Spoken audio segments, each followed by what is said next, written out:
That's, like I said, the bad thing about filming with my iPhone is that I have to keep it under 15 minutes.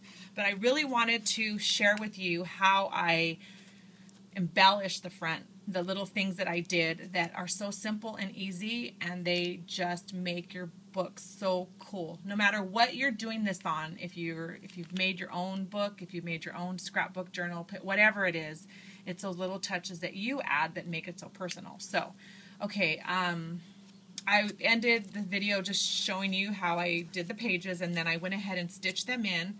I definitely could have had room for a third signature, but I wanted to keep it simple, and once I sewed it in, I was like, oh, I could have put a third one. But what I can do instead is maybe tuck a pencil down the middle, you know, or a pin that has like not a clip, but a pin that has a cap that you can actually attach, or a big chunk of ribbon strung through and then tied out here, and then it would cover this. So you can do whatever you want, but I thought, well, that would be cool, right?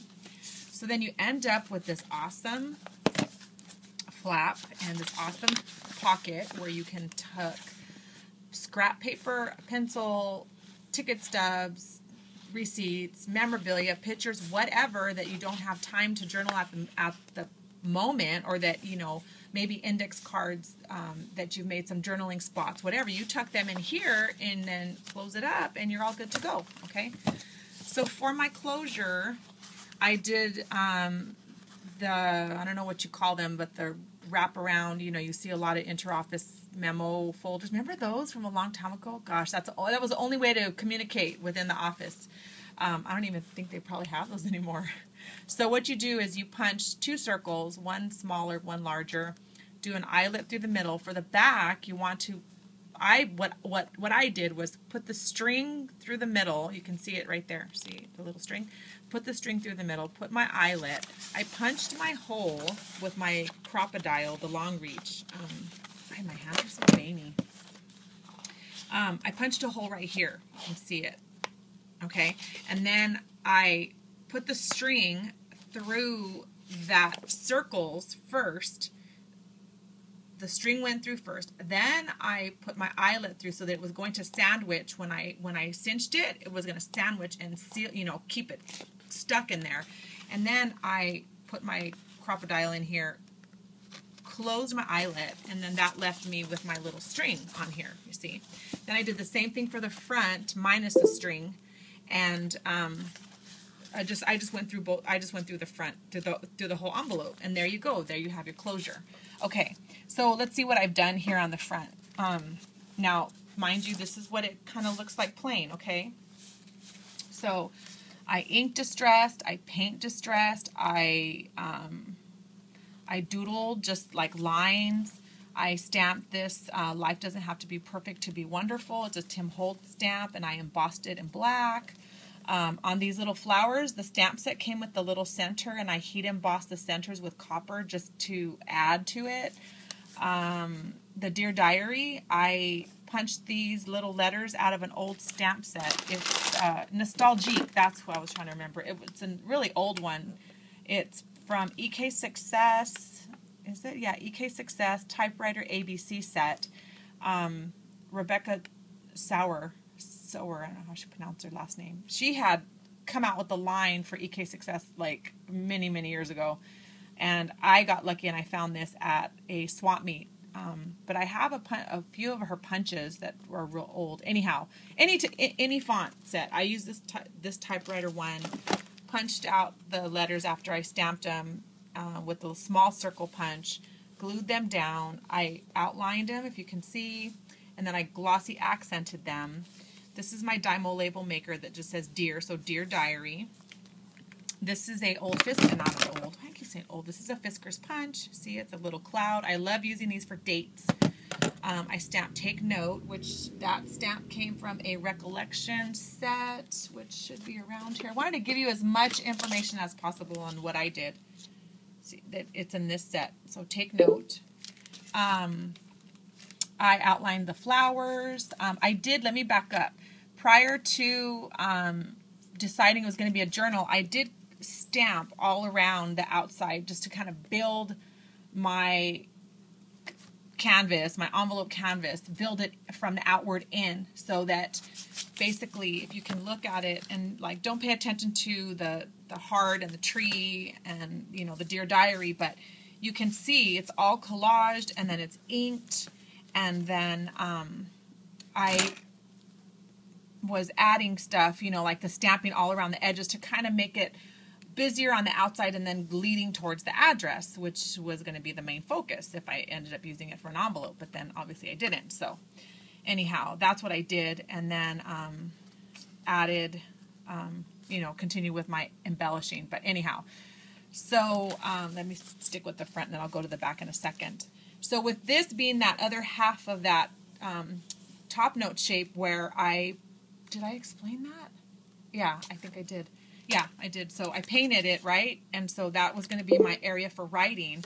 So what I went ahead and did is I freehanded a sun, and I wrote a quote right here that I like from Roald Dahl. If you have good thoughts, they will shine out of your face like sunbeams, and you will always look lovely. I hand wrote that.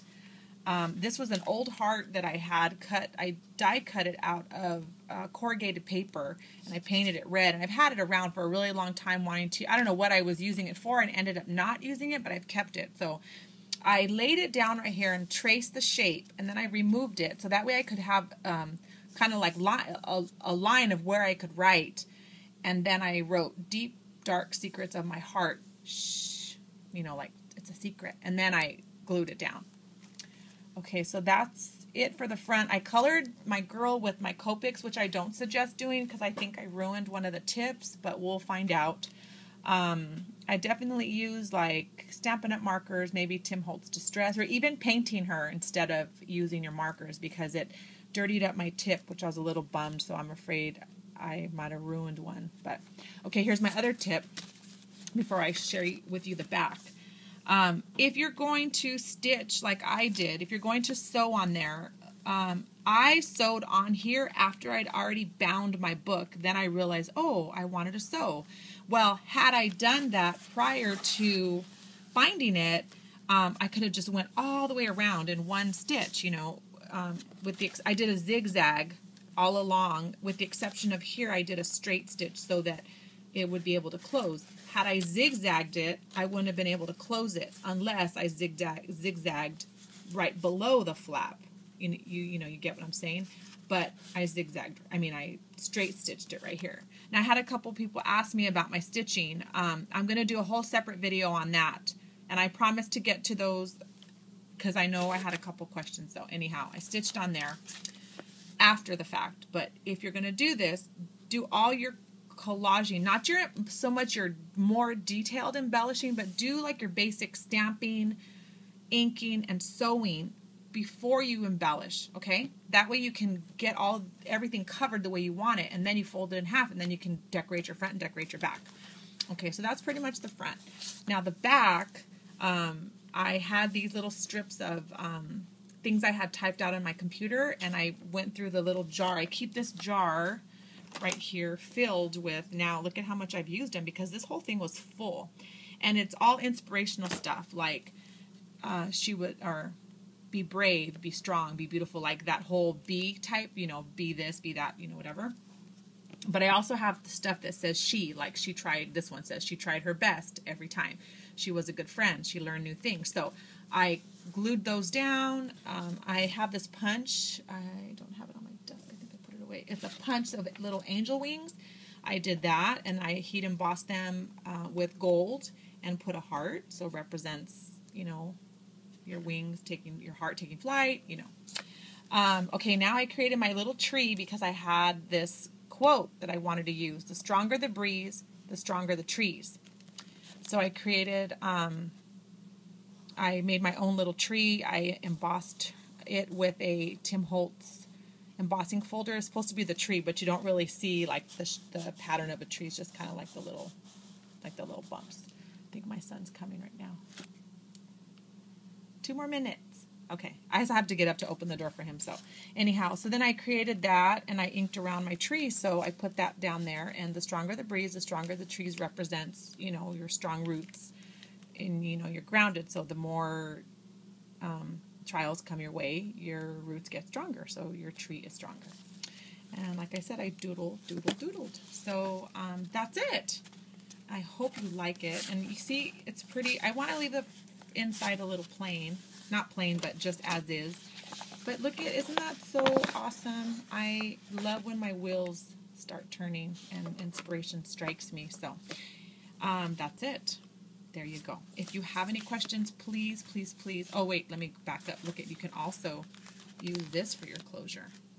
Put your little thingy right here to tie it around. But for this one, I wanted to create my pocket. You'd still have your pocket, but you can make it flap to flap over. So that's another, that'll be another one, but that's a little freebie tip.